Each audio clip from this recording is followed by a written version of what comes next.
On today's show, we're in Japan. Kato checks out some interesting new technology from Nissan at their Advanced Tech Proving Grounds. I'm taking a trip to the Fuji Speedway to take the first drive in the first sports car Toyota has built in years. I like it. And then Kato travels further south to Hiroshima for a deep dive into Mazda's latest tech. New technology, new cars in Japan with Car Business.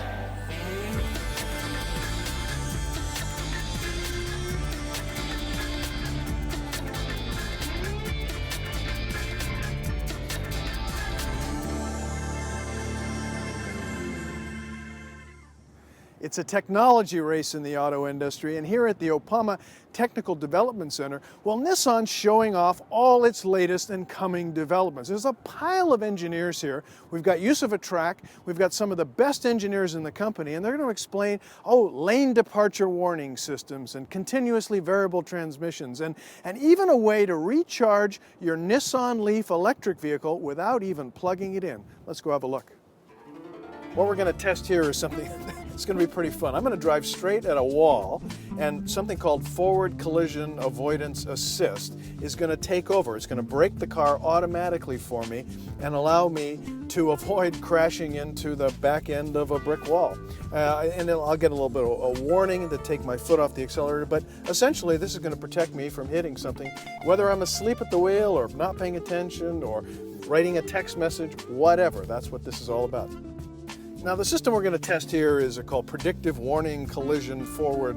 Something that basically what it boils down to is that I'm driving along the highway. There's an SUV in front of me and I can't see the traffic in front of that vehicle.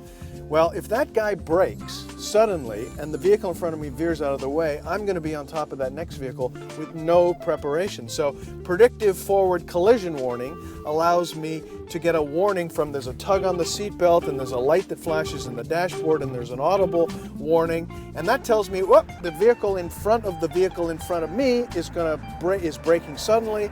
Be ready to stop and not crash into that thing. Ian, these are crazy technologies you're out here, but they don't make the driving performance better. It's all about safety. Well, that's a very important thing. Nissan is committed to the safety shield, which is to look after the driver from risks that may not even be visible to the driver, right down to risks and an imminent collision. So what we're demonstrating here at the Nissan Grand Drive in Yokohama is the technology that we're planning for the future. It seems to me, though, you want to take a lot of the driving out of the driver's hands. Well, actually, no. What we want to do is just make it really safe. Things like the forward collision warning system or pre-collision warning system actually looks one car ahead of the car in front of you to see if that driver is doing something that's going to make an imminent collision possible, so the car actually warns you that that may be there and you may want to start to brake. It doesn't take over the control of the brakes, but at least let you know that there's a problem. What's the big picture goal here? What do you want to accomplish at Nissan? Your reputation change or what? Well, basically, yeah, we want to have Nissans known as one of the safest cars in the world, and this technology really helps do that by telling you what's around you so that you're alerted to it. You know, when you're driving a car, there's lots of distractions. People aren't always paying attention as they should be, and we want to bring those things that may cause a problem to your attention and then prevent a collision. But you got to pay for this. Somebody has to pay for this stuff. Is it? Well, it's part of what's going on with vehicles. They are evolving into more technically advanced vehicles. The cost of electronics is coming down. Cameras and the processing power that we can put into a car are really growing. So we can do a lot more now than we could have 3, 5, 10 years ago for sure. But the ability to process imagery, for example, has advanced tremendously to allow us to actually show you very clearly what's around you, but also for our system to be able to interpret what's there, to say, is that moving or not moving? Is it a car? Am I parking my car? For example, the misapplication of pedal suppression. It looks to see if you're in a parking lot, and it tells you, yeah, you are. You probably shouldn't be accelerating that fast, so I'll just let the throttle reduce and you'll go a little slower. And that, because we use electronic throttles, that's easy to do. Seems to me one of your Japanese competitors might have wanted that technology on their cars. Well, actually, we had that technology on our brakes was always there. The brake override system has been part of Nissan's cars for quite a few years. I'm sitting in a little juke here, and we're going to test 5 different types of warning active safety systems. There's a pedestrian warning system, there's a lane departure warning system, there's a pre-collision warning system, there's a blind spot detection system, and the last one is a camera-based system that warns you that there's somebody behind you. Now the real trick here is that all these are camera-based so that you can put these systems inside a car that doesn't have a big price tag and not a bunch of sensors, just using cameras. So let's see how they work.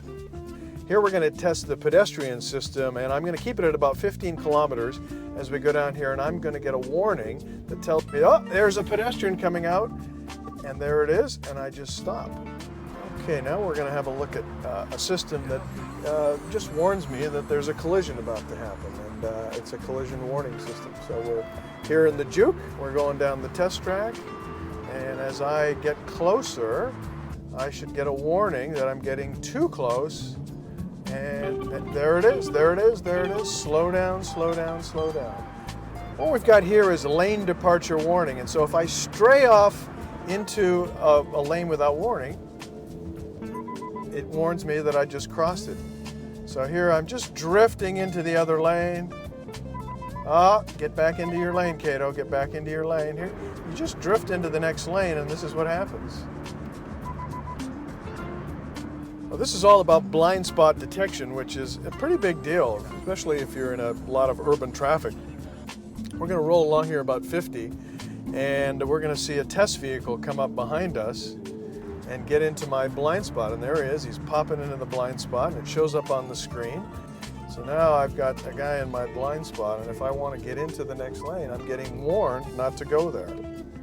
The last technology we're going to look at, the safety technology, is kind of a parking lot thing. It warns you when there's somebody behind your vehicle so you don't run them over. Now if I look down at this little screen, I can see that there's a guy actually walking behind the vehicle, which is really handy if you're in a parking lot or you're whatever, and it tells me don't back up and run the guy over. Pretty handy.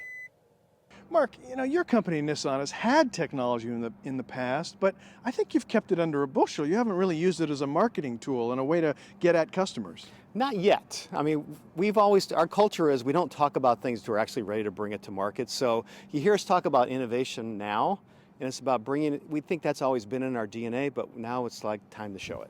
Now, in the old days, it was all about, well, just old days, I'm talking about when I was as young as you, and, you know, it was all about horsepower, horsepower, horsepower, horsepower. How fast could I go? What's the quarter mile? But you're not showing that kind of stuff anymore. You're showing all sorts of other stuff.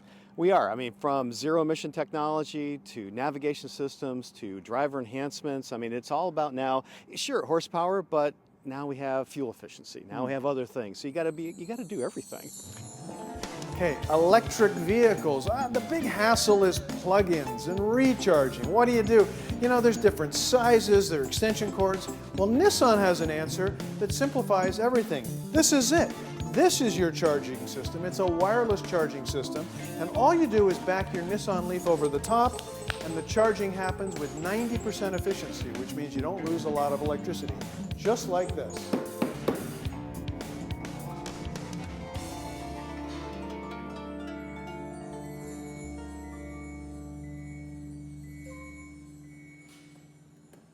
Well, that's a peek into Nissan's future, and it looks to me like they're deadly serious about winning this whole technology competition in the marketplace, and I think they really have to. Nissan has been this kind of amorphous blob of a big car company that hasn't defined itself for the masses. They've latched onto this idea of innovation, of electric vehicles, of quick charging, and this could be the differentiator that separates Nissan from Toyota, from Honda, and all the rest. After the break, I'll be traveling to the Fuji Speedway to take the first drive in Toyota's first new sports car in years.